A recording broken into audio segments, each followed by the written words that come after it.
So after an hour-long conference call, Nicola Thinlips and Clive the coronavirus have concluded that it's a-okay for Rainbow Unicorn Land to enter Stage 3, and they provided us with a little list of do's and don'ts for new Scots and Scots alike to follow for the duration of what they consider to be Phase 3. So with that in mind, let's get right into it. Nicola Thinlips and Clive the coronavirus have decided that we can now leave our home for any purpose whatsoever. Isn't that good? Isn't that nice of them? How kind. Before leaving the home, however, Clive and Nicola Thinlips have said that we should plan how we will keep safe and minimise the so-called risk. Things to consider: whether and how you will avoid touching surfaces that others have touched, and how you will practice good hygiene. It's always important. Where physical distancing might be more difficult to follow, and how you will avoid or reduce the risk, the so-called risk. What additional things you may need to take with you, such as hand sanitizer, a bag for the used tissues, and a face covering, of course. Not a face mask or face covering, so theoretically you could just get a tissue, attach an elastic band to it, and that will save you from the perils of Clive the coronavirus. Be considerate. Bear in mind that some people, for example, those with sight loss, autism, learning disabilities, dementia, or other communication or mobility needs, may find physical distancing rules more difficult to follow than others. Please be considerate by giving way when you are out and about. Well, isn't that cute? Face coverings, of course, not limited to masks, anything as I said before, and it says here that in closed spaces where physical distancing is more difficult and where there is a risk of contact with multiple people, deadly virus, who are not members of your household, you should wear a face covering. Not a mask, of course, you can wear one if you want, but as I said, a napkin, a tissue, a bandana, whatever you want, doesn't matter, as long as you cover your face, as long as you're muzzled. Clive the coronavirus and Nicola Thinlips will be a-okay. People must, by law, wear a face covering in retail environments and on public transport premises such as airports, trains and bus stations. This applies to open-air train stations, but not to bus stops. Not to bus stops. Bus stops are fine. Clive the coronavirus has said that he will leave people alone in bus stops. There is no evidence to suggest that there might be a benefit outdoors from wearing a face covering, unless in a crowded situation. Oh, was that so? There's no evidence to suggest that there might be a benefit outdoors from wearing a face covering. Well, wasn't that something?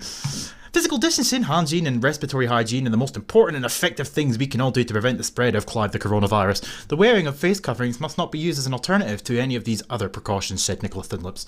What's a face covering? Oh, you be the judge. A face covering can be any covering of the mouth and nose that is made of cloth or other textiles and through which you can breathe. Well, so not even like some top-notch medical surgical mask or anything of that variety, sorry, I don't know why I said nation. You know, it can be anything, absolutely anything at all. Clive the coronavirus and Sturgeon have decided that as long as you wear that, you will be fine. But if you have a reason for exemption, Clive the coronavirus has also said that he won't touch you during this process. But if there's nothing wrong with you and you choose not to wear a mask, then you are at risk of catching Clive the coronavirus. Religious face coverings that cover the mouth and the nose count as a face cover for those purposes. Well, of course you're going to say that because you pander to these people, but isn't that something? So a burqa is effectively a way to stop the coronavirus.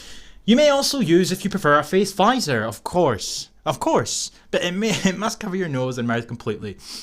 When applying or removing the covering, it's important that you wash, sanitize your hands first and avoid touching your face. Don't want to catch Clive the coronavirus now. A face covering must be worn by all people using a shop, which is an indoor establishment which offers goods or services for sale or hire when the shop is open. You do not need to wear a face covering in hospitality premises such as cafes, coffee shops, restaurants or pubs, because Clive the coronavirus and Sturgeon during their conference call have decided that in these premises you won't contract the virus. The virus knows to differentiate between a shop, so if you go into Tesco's to buy some bananas or whatever you're going to buy, you are at risk of catching the coronavirus if you do not wear a mask, unless you are exempt from wearing a mask. Then the virus also knows not to touch you during these circumstances. But on the other hand, if you're in a cafe or a pub or whatever, you will be fine. Don't worry about it. Clive the coronavirus has said he's given us his word that you'll be fine. And also in banks and building societies as well, if you want to go and take some money out, then don't worry, you'll be fine. But as I said, if you want to go into Tesco's to buy some bananas, you're at risk, provided you're... It's strongly recommended that staff wear face coverings, even when 2 metre physical distancing is applied. And of course, 2 metre physical distancing is what Sturgeon has declared. It's evidence-based, fact-led science, of course, but in other countries it's different. 1 metre, 1.8, 1.5. You know, it just depends on which borders and which country you happen to reside in. But, you know, it's like you really can't win when it comes to things like this. So even if you are following her bogus rules in regards to social distancing, or as she's renamed it, physical distancing, you must still wear a mask because Clive the coronavirus might come for you. However, there is an exemption for staff where 2 metre physical distancing or perspex screens are in place. Well, what was the point in the first sentence if you're going to conclude it with that? Transport. A face covering must be worn by all passengers and staff or operators in the following settings. Train services including the Glasgow subway, bus services and the trams in Edinburgh, taxi and private hire vehicles, bus stations, railway stations including open air stations and airports, ferry services and airline services. Okay, and then we come to face cover exemptions. This is where Clyde the coronavirus gave his word. It won't affect these people. Don't worry, you're safe. These include children under 5 years old, police constables or workers such as pandemics acting in the course of their duty, of course, because it's imperative that they don't wear a mask in the line of duty. It makes no sense whatsoever. How can't a police officer pass it to another police officer in a car? But I presume, though, it's the same way that it works, that you won't contract the virus if you follow the arrows that are placed on store floors. If you go the wrong way, you'll catch the virus. Staff, such as drivers or checkout assistants who are physically separated by means of, for example, screens from passengers or customers. Shop workers if they maintain a 2-metre distance from customers or members of the public. What? Okay. You may also have a reasonable excuse not to wear a mask covering, for example. Bear this in mind. This is important stuff. This is riveting, because if you breach these rules, you will be fined. You have a health condition or you are disabled, and a face covering would be inappropriate because it would cause difficulty, pain, or severe distress or anxiety. Because Clive the coronavirus is compassionate. He knows that if a face covering could potentially cause you to have an anxiety flare up, a panic attack, something like that. We can't have that. So Clive the coronavirus has said that in any of these circumstances, if you're prone to something such as this, you don't need to wear the mask, and it won't affect you. Don't worry about that. Individual discretion should be applied in considering the use of face coverings for other children, including, for example, children with breathing difficulties and disabled children who would struggle to wear a face covering. Now, of course, anybody that has respiratory issues are the sort of people that would be more susceptible to contracting said virus and, of course, feel the worst effects of it, or worse yet, potentially even die. But they're the ones that don't need to wear these masks. Isn't that something? Able-bodied people are being forced to have a mask placed in their face because Nicola Thinlip said so. But disabled people and people that are prone to anxiety and whatnot, they're exempt. Isn't that strange? And the virus knows to differentiate between the two. You need to eat or drink. Well, isn't that cute? What a compassionate woman we have in charge of our country. What a very great, brave, compassionate woman she really is. So if you need to eat or drink, you don't need to wear the mask. But of course, Clive the coronavirus knows this. You are taking medication. Oh, of course. You're communicating with someone else who relies on lip reading, thin lips. A relevant person, such as a police officer, asks you to remove your face covering. Oh, and in that moment, though, if a police officer doesn't ask you to remove your face covering, but you just take it off because you feel like taking it off, then you might contract the virus. Clive will come for you. But if a police officer tells you to take your mask off, don't worry about it. You'll be fine. Absolutely fine. Seeing friends and family. This will be great. In phase 3, we can meet and take part in outdoor recreation. Oh, isn't this patronising? Fucking patronising shit. We can do this. We can do that. We can go here and look at this. With up to 4 households at a time. 4 now, not 5, 4. You do 5? Whoa. You should meet in small numbers, of course. No more than 15 people. 16's taboo. 14's fine. 15, pushing it. You should stay at least 2 metres apart, not 1.5 like in Germany and whatnot. Oh, no. It has to be 2 because Tinlip said so. You should not meet people from more than 4 other households, of course. In total, each day, of course. It's not great. So 5 households in one day. Oh, you're pushing your luck there. You really are risking contracting Clive the coronavirus. Meeting no more than 4 other households each day will limit the risk, of course, but if there's a risk out there, then surely we shouldn't be meeting anybody from 1 household, or even 2, or 3 even, but 4. So we're allowed to push the boundaries so far, even though there's a deadly virus out there that we have to reduce the risk of. Isn't that strange? Elections here. Somebody should have proofread this before it went out. What's going on in that conference call?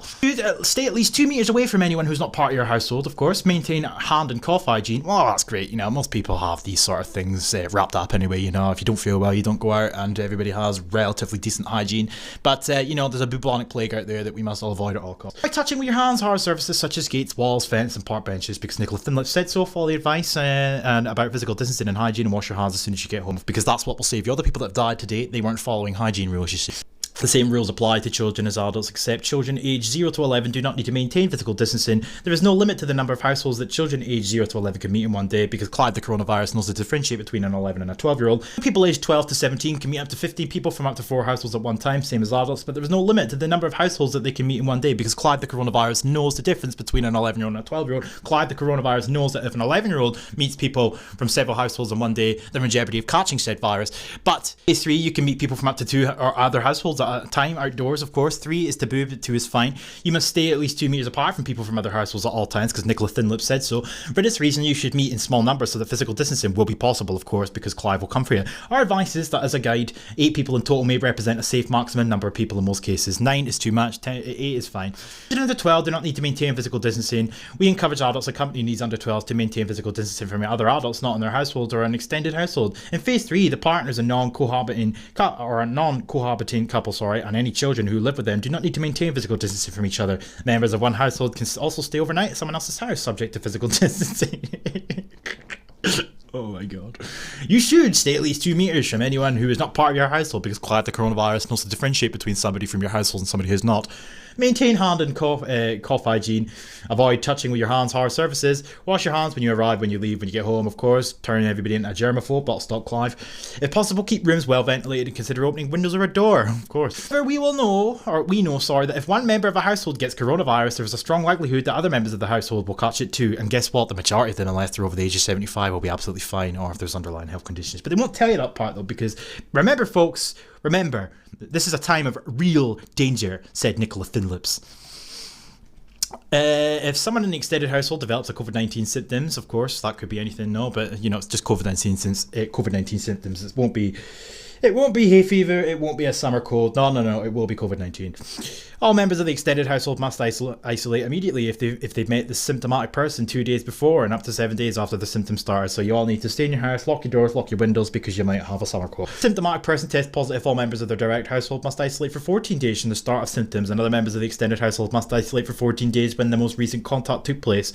Isolate means staying in your home for the full 14 days. Yeah, exactly. But before this person that supposedly has COVID-19 but is showing symptoms, it could be anything, but they claim it's COVID-19, before they have tested positive or negative for the test, you still need to participate in staying in your house and locking all your doors and windows. Those who have been advised to shield and those at high risk of severe illness from coronavirus, including people over 70, people who are pregnant, an extended household arrangement, but should strictly follow the hand washing, surface cleaning and respiratory hygiene guidance on the NHS website. Once 2 households have agreed to form an extended household, they may meet outdoors or indoors, visit and stay at each other's homes, and do everything that people in other households do, such as, this is what I'm talking about, patronising shit, such as watch TV, share a meal, look after each other's children. Oh, that's great, you can watch TV together, sit down, watch Corey and talk about Clive. Public gatherings inside or outside are still prohibited, except for the following exception. When a gathering is of people from up to 5 households outdoors or 3 households indoors, if someone from one of those households requires a carer from another household to assist them for their health or well-being, that carer is also permitted to attend, of course.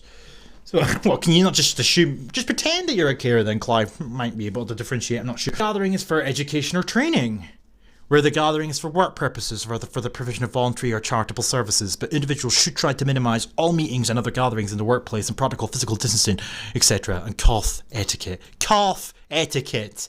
Who bothers about coughing out loud anyway? Most people have the decency to cover their fucking mouth. Where the gathering is to provide care or assistance to a vulnerable person. Where the gathering is to provide emergency or medical assistance. Where the gathering is to avoid injury, illness, or to escape a risk of harm. Where the gathering is to facilitate a house move. Where the gathering is to donate blood, Where the gathering is to access public services. For a small wedding ceremony or civil partnership. This is allowed provided that the gathering consists of people from no more than 5 households, but this restriction does not include the registrar or celebrant, or where it required an interpreter. Well, isn't that something? So in certain instances, people are allowed to be there because Clive the coronavirus and Nicola Thinlips have decided that they can be there. So in any other circumstance, these meetings of people wouldn't be allowed, but in the case of, say, a wedding, the registrar or an interpreter is allowed to be there. And Clive the coronavirus knows to distinguish between the two. It's a very complex virus. I'm glad that he's in discussions with our First Minister. I mean, how would we get by? A little snapshot of many of the stringent rules that will be the death of many a business in this country. Small and medium-sized businesses are really going to struggle with some of these stringent measures if they've not already had to close themselves down due to Nicola Thinlips and her draconian lockdown. All workplaces that are not being specifically required to close should consider a set of key questions and at all times work on a precautionary basis. Is your workplace currently able to open in accordance with the dates set out in the route map for moving out of lockdown? Some workplaces will either have no date confirmed for reopening yet, or will have not reached their respective date when this has been set out. Are you able to demonstrate and give confidence to your workforce that you can consistently practice safe distancing and comply with all other standard health and safety requirements? If the answer to any of the above question is no, the advice to the Chief Medical Officer on a precautionary basis is that the workplace should close. Operators of workplaces and other premises that are not closed should look critically at their operations and must ensure that they all take reasonable measures so that workers and anyone else in the premises stay at least 2 metres from each other, or 1 metre in retail and transport environments. Well, see, I'm glad that Clive knows to differentiate between the two. I mean, we would have a real problem in our hands if he didn't. Workplaces that are open must also ensure that they admit people into their premises in sufficiently small numbers to maintain 2 metre distancing or 1 metre in retail and transport environments, and take steps to ensure that distance can be also maintained by people, for example, customers waiting to enter the premises. And here lies one of the major hurdles that a lot of businesses are going to come across and potentially have to close down in the future. They might not necessarily have to close down straight away, but they will not be able to keep up with this. The irony of it all, isn't it a sweet little irony? It's not sustainable. It's not sustainable at all. The guru for sustainable developments is making a world that's not sustainable. Funny that. Going to work, the Rainbow Unicorn government has issued a joint statement along with Clive on fair work principles which should be taken into account when applying this guidance. In line with the test to protect all workers should follow the NHS informed guidance, yada yada. Working at home, reopening workplaces. Employees who have people in their offices or on site must all take reasonable measures to ensure that employees are able to maintain an appropriate distance from each other. They should also follow guidance on frequent hand washing for at least 20 seconds each time. If it's not 20 seconds, then you're in danger of contracting the coronavirus. Work carried out in people's homes can... I did it the tradesperson as well, and is not showing coronavirus symptoms, and neither they nor any of their household are self-isolating, but they could be asymptomatic, but don't worry about that. No work should be carried out in any household which is isolating or where an individual has been advised to shield unless it is to remedy a direct risk to the safety of the household, such as emergency plumbing or repairs. But Clyde, the coronavirus, already knows the difference between somebody that is just getting a job done for the sake of getting a job done and somebody that's getting emergency work done. So if you're getting emergency work done, don't you worry about it. Don't worry, you will not contract the virus. But if you are getting something done for the sake of it, if it's not essential technically, if it's not being deemed essential, then you are at risk. These measures will reduce our day-to-day contact with other people. They are a vital part of our efforts to reduce the rate of transmission for coronavirus, which is declining in other countries that have not imposed such bullshit measures. But hey-ho, Nicola Thinlips loves to play make-believe where she's making progress. Let's just humour her. The police and other relevant authorities have the powers to enforce the law where people do not comply. Powermouth, Thinlips and their progressive gurus have made it so that if you gather in public in groups that include people from more than 5 households or do not comply with the rules that Nicola Thinlips and Clive have set out for you regarding face coverings on public transport, the police may instruct you to leave an area or disperse you, instruct you to take steps to stop your children breaking these rules if they have already done so, take you home or arrest you if you do not follow these instructions or where they deem it necessary. 2 police officers, or maybe more than 2 police officers, will approach you, but we've already been over this. They don't need to wear face coverings, because they're on the line of duty. So they're going to come over to you and they're going to tell you that you're breaking the rules, you're breaching the guidelines, etc, etc. They may threaten you with a fine, and if you pay that, you're an arsehole. But the fact of the matter is, there's a bit of a contradiction here, a bit of a conflicting stories, conflicting narratives, that type of thing. The police will act with discretion and common sense in applying these measures, and we expect the public to act responsibly in order to save lives. Oh yeah, you've done a great job of saving lives, you thin-lipped boots. If they believe you have broken these rules and you're over 18 or you refuse to follow their instructions, a police officer may issue you with a fixed penalty notice for £60. If a person has already received a fixed penalty notice, the amount will increase to 120, etc, etc. This under review will increase the penalties if it becomes clear that this is necessary to ensure compliance. To ensure compliance. Yes. Similarly, a business or venue operating in contravention with these measures will be committing an offence. So businesses will have to follow these fucking rules, and if they don't, they are at risk of being fined or potentially even more.